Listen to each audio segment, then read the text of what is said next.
د لوی او پاک څښتن په نامه السلام علیکم ورحمت الله وبرکاتو. انشاءالله چې روغ جوړ او صحتمند وئ.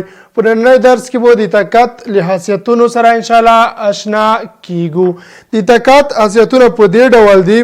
راځو لومړی حیثیت لیکو.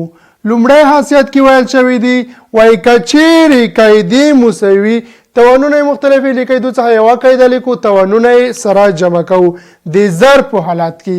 یعنی که چیرې د ضرب په حالت کې توانونه یې مختلف قاعدې مساوي یعنی په دې ډول ا په توان د ان ضرب ا په توان د ام قاعدې مساوي وي اما توانونه یې مختلفي له قاعدو څخه یوه قاعده لیکو توانونه سره جمع کوو. یعنی ا په توان دی ان مثبت ایمو. مثال ته دقت وکړئ که چیرې درکړل شوي چې دوه په توان دی درې ضرب دوه په توان دی څلور ضرب دوه په توان دی یو ساده کوي. دا په دې ډول ساده کیږي قاعدې مساوي دي له قاعدو څخه یوه قاعده لیکو خو اما توانونه یو له بل سره جمع کوو. یعنی درې مثبت څلور مثبت یو چې مساوي کیږي دوه په توان دی اتو سره.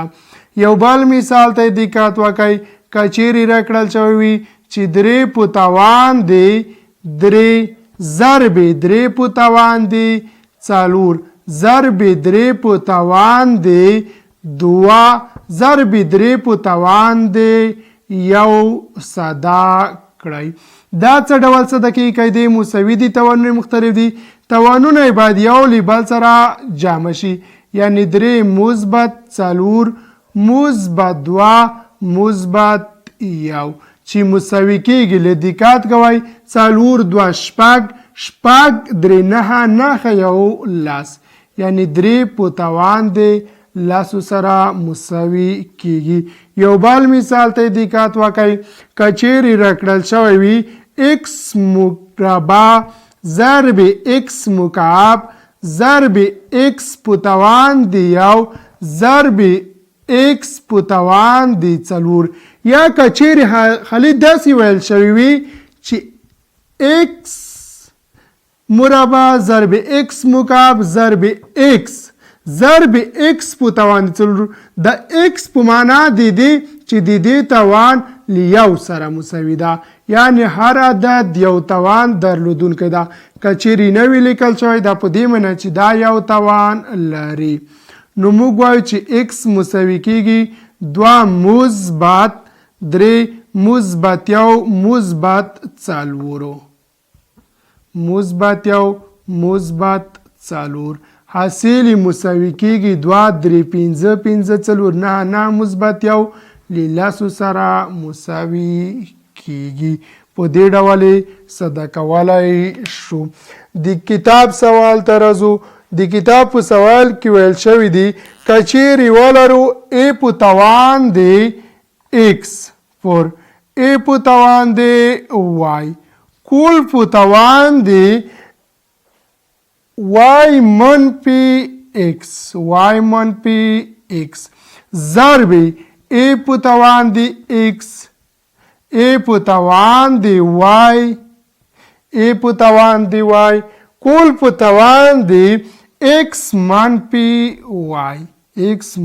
وای ساده کوي.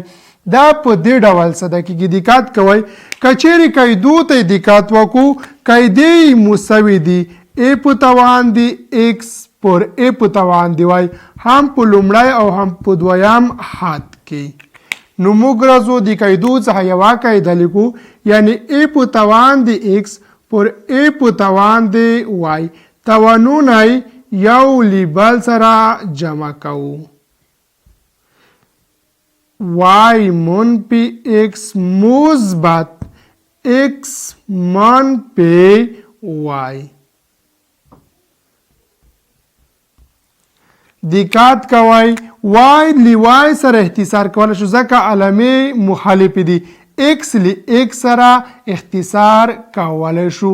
نو وبلرو ا په توان د x پر ا په توان د y. راتلونکي درس کې ان شاء الله په همدغه نننی درس کې وایو کچېرې قاعدې د تقسیم په حالت کې مساوي قاعدو څخه یوه قاعده توانونه تفریق کوو، خو اما نور یې څه د کول ته ضرورت نشته ځکه توان یې له صفر سره مساوي شو. توان یې له صفر سره مساوي شو. هر عدد په توان د صفر مساوي کېږي له یو سره. ان شاء الله تاسو به د طاقت په لومړی حواس باندې پوه شوي وئ که چېرې قاعدې مسایلې لیکیدو څخه یوه قاعده توانونه یو له بل سره جمع کوو. په مثالونو کې په تفصیل سره مو زده کړلو. دویم حواس ته راځو. په دویم حواس کې ویل شوي دي وایي که چېرې قاعدې مختلفې توانونه یې مساوي قاعدې یو له بل سره ضربېږي اما له توانو څخه یوازې یو توان لیکل کېږي. یعنې په دې ډول کچېرې ولرو ا په توان د n ضرب b په توان د n دا څه ډول ساده کېږي. قاعدې یو له بل سره ضربېږي ا ضرب b کول په توان د n یعنی په دې ډول یې ساده کولی شو. یو مثال ته دقت وکړئ. کچېرې ولرو دوه په توان د 15 ضرب درې په توان د 15 نو په دې ډول ساده کولی شو. توانونه مساوي دي له توانو څخه یو توان لیکو. دوه ضرب درې کوو نو مساوي به شي شپږ په توان د 15. دوه درې شپږ کېږي په توان د 15. یو بل مثال ته دقت وکړئ. که چېرې ولرو x په توان د 2 ضرب x په توان د 2 ضرب y په توان د 3 ضرب x په توان د 3 ضرب y دا څه ډول ساده کېږي. دقت کوئ. x له x سره ضربو x له x سره y له y سره ضربو یعنې په دې ډول x چې یو له بل سره مساوي دي قاعدو څخه یوه قاعده توانونه یې جمع کوو. x په توان د 15 ضرب د y توان دلته 2 ده. د y توان دلته باید چې 2 وي. قاعدې مساوي له قاعدو څخه یوه قاعده توانونه یې جمع کوو. 3 2 له 5 سره مساوي کېږي. نو موږ وایو کله چې قاعدې مختلفې وي توانونه یې مساوي له توان څخه یو توانو اما قاعدې ضرب y x ضرب y په دې ډول یې ساده کولی شو. راځو د کتاب سوال ته. په دې کې د کتاب یو سوال ساده کوو. د کتاب په سوال کې ویل شوی دی تاسو ساده کړئ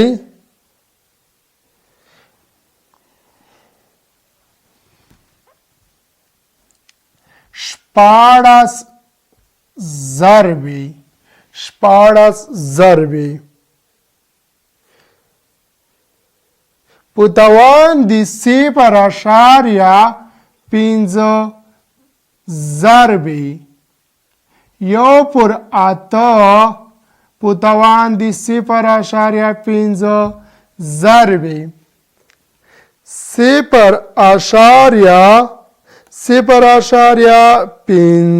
په توان د 0.5 0.5 په توان د 0.5 دا څه ډول ساده کېږي. دقت کوئ. قاعدې مختلفې توانونه مساوي دي. قاعدې باید ضرب شي له توانو څخه یو توان لیکو په دې ډول 14 ضرب یو پر 8 ضرب 0.5 0.5 موږ په دې باندې پوهیږو چې مساوي کېږي یو پر 2 سره یعنی پر ځای لیکو یو پر 2. که چیرې ساده کو نو 14 ضرب صورتونه ضربو مخرجونه هم ضربو 2 8 له 14 سره مساوي کیږي. په توان د 0.5 14 له 14 سره اختصار کیږي. یو په توان د هر عدد مساوي کیږي له 1 سره. په دې ډول ساده کولای شو. دریم خواص ته دقت وکړئ. په دریم خواص کې ویل شوي دي که چیرې یو عدد د پرله پسې توانونو درلودونکی وي نو توانونه یې باید په خپلو کې یو له بل سره ضرب کړلی شي. یعنې کولی شو x په توان د n ضرب په توان د m ضرب په توان د p دا باید په دې ډول ساده کړل شي. x په توان د n یعنی n باید له m سره او بیا mn باید له p سره ضرب کړلی شي. په توان د ضرب n ضرب m ضرب p یعنی که چیرې یو مثال په دې کې ساده کو ووایو چې 3 په توان د 2 ضرب په توان د 3 ضرب په توان د 5 څه ډول ساده کیږي دقت کوئ. 3 په خپل حال لیکو که دا توانونه یې ضربو یعنې 2 ضرب 3 ضرب 5 3 په توان د 3 5 15 2 مساوي کیږي له 10 سره یعنې 3 په توان د 10. کتاب سوال ته دقت وکړئ. د کتاب په سوال کې ویل شوي دي چې تاسو ساده کړئ 3 په توان دی 3 په توان دی منفي 2 په توان دی 3 په توان دی 4 وای دا تاسو ساده کړئ. دا څه ډول ساده کیږي دقت کوئ. همدغه سوال په ډول ساده کیږي. 3 په خپل حال کو توانونه کا ضرب کو منفي 2 ضرب 3 ضرب 4 نو مساوي کیږي 3 په توان دی 3 4 12 2 منفي 24 سره. که چیرې غواړو چې مثبت حالت ته یې واړو دا هم په یاد در سره ولرئ په چاره جوابا کې هر وخت سوال ځواب مثبت حالت ته تبدیل شوی وي. یعنی کله چې په چاره جوابا کې همدغه ځواب شتون ونه لري نو په دې پوه شئ چې دا مثبت حالت ته تبدیل شو. دا مثبت حالت ته په دې ډول تبدیلیږي چې مخرج ته یوسو نو مثبت ته تبدیلی یعنی 3 په توان دی مثبت 24. راتلونکی خواص څه ډول کولی شو طاقت مثبت ته تبدیل کو همدغه لرو. یو بل مثال ده. په دې مثال کې ویل شوي دي چې تاسو ساده کړئ تاسو ساده کړئ 1 پر a کل په توان دی منفي 2 په توان دی 3 مربع په توان 6 مربع په توان دی 1 پر 6 په توان دی 1 پر 6 دا څه ډول ساده کیږي دقت وکړئ. د دې ساده کولو دپاره قاعده په خپل حال لیکو یعنی 1 پر a په خپل حال باندې لیکو. همدغه توانونه باید یو له بل سره په ترتیب ضرب کړل شي. منفي 2 3 مربع 6 مربع 1 پر 6 یو له بل سره ضربو. یعنی په دې ډول دقت کوئ منفي 2 ضرب 3 مربع ضرب 6 مربع ضرب 1 پر 6. که چیرې ساده کو 1 پر a په توان دی څو کېږي دقت کوئ 3 6 مساوي کېږي له 18 سره. لومړی هم مربع ده یعنی 2 مربع دي. درجه مساوي دي مضربونه یو له بل سره په جذر کې ضربولی شو. 2 3 6 کېږي 6 10 کېږي 10 جذر مساوي ده 6 سره منفي په خپل حال باندې لیکو ضرب یو پر شپږو شپږ بولی شپږو سره اختصار شي نو مساوي به شي ا یو پر ا کول په توان د منفي یو کول په توان د منفي یو. که چیرې وغواړو چې مثبت ته تبدیل کو مثبت ته په دې ډول تبدیلوو یو پر ا کول په توان د منفي یو یعنی ا پر یو کوو محکوس کوو محکوس سره علامه په مثبت باندې تبدیلیږي ا تقسیم یو مساوي کېږي ل ا سره یعنی په دې ډول کولی شو صدای کړو. راځو څلورم حواس ته. په څلورم حواس باندې باید ځانونه پوه کړو. په څلورم حواس کې ویل شوی دی وایي که چیرې د تقسیم په حال کې قاعدې مساوي وي عامه توانونه مختلف وي قاعدې مساوي وي عامه توانونه مختلفي نی قاعدو څخه یوه قاعده توانونه تفریق کیږي.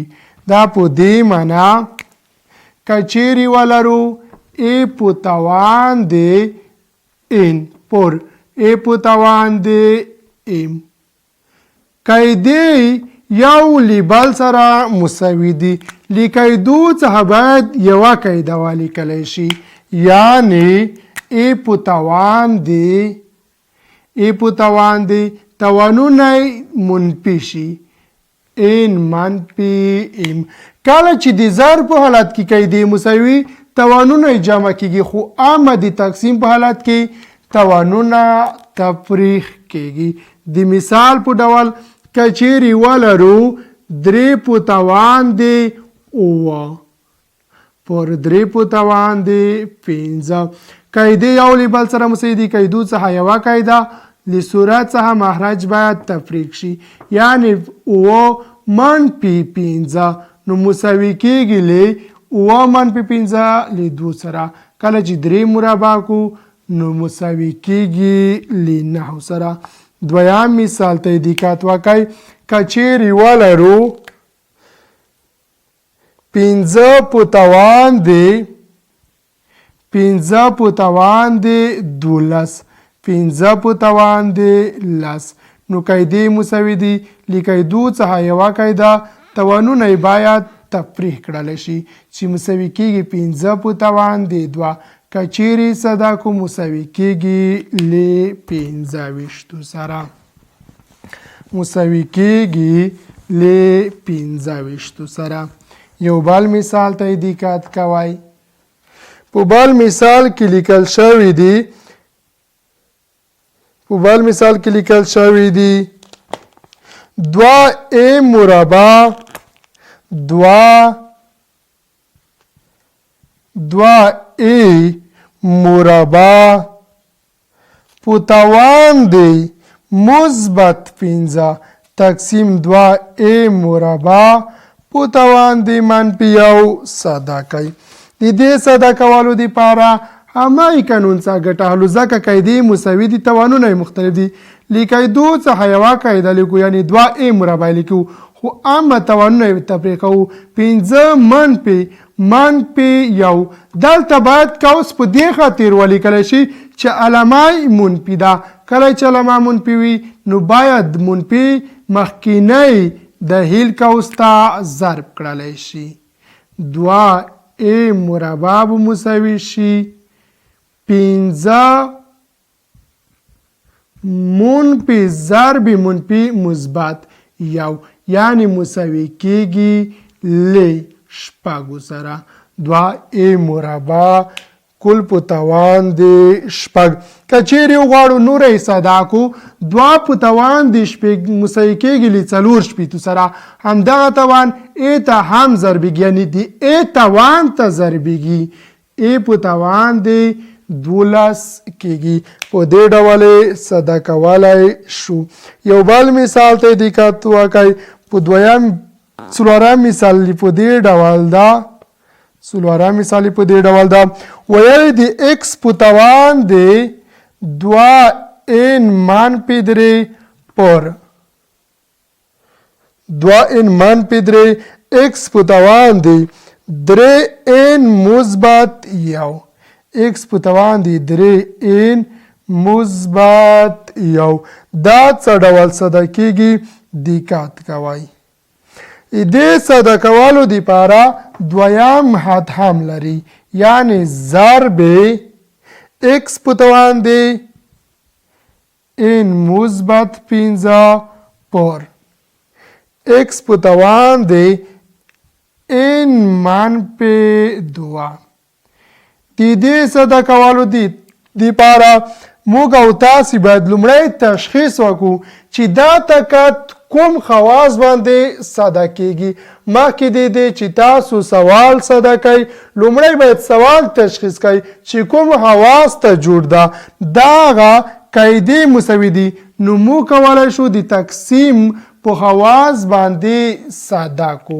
د تقسیم په خواص باندې صدا کړو قاعدې یو لیبل سره مساوي دي په دواړو خطونو کې لیکئ دو څخه که چیرې یوه قاعده ونیسو یعنی x توانونه به سره تفریق کړو 2 ان منفي 3 منفي 3 ان مثبت 1 مثبت 1 ضرب دویم حد ته دقت وکړئ x په توان دی ان مثبت 15 منفي ان منفي 2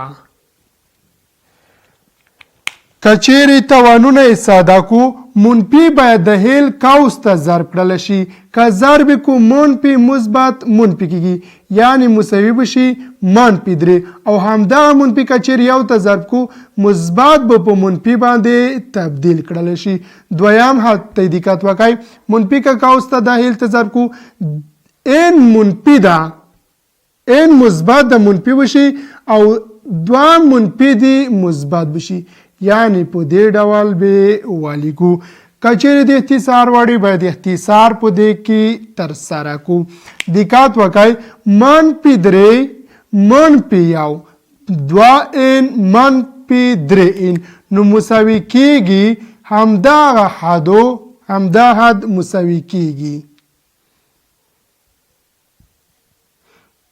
x په توان دی 2 ان منفي 3 ان لیمون په ان سره منفي 3 منفي 1 مساوي کېږي منفي 4 سره ضرب x په توان دی دقت کوئ مثبت ان مثبت 15 منفي ان مثبت 2 نو ان لی ان سره اختصار کولی شو ځکه علامې مختلفې دي مثبت 15 مثبت 2 مساوي کېږي له مثبت او سره د ضرب حالت ته تبدیل شو قاعدې که چیرې د ضرب حالت کې مساوي له قاعدو څخه یوه قاعده توانونه جمع کېږي مثبت او منفي 4 مساوي کېږي مثبت 3 ان منفي ان په خپل حال باندې لیکو نو مساوي ده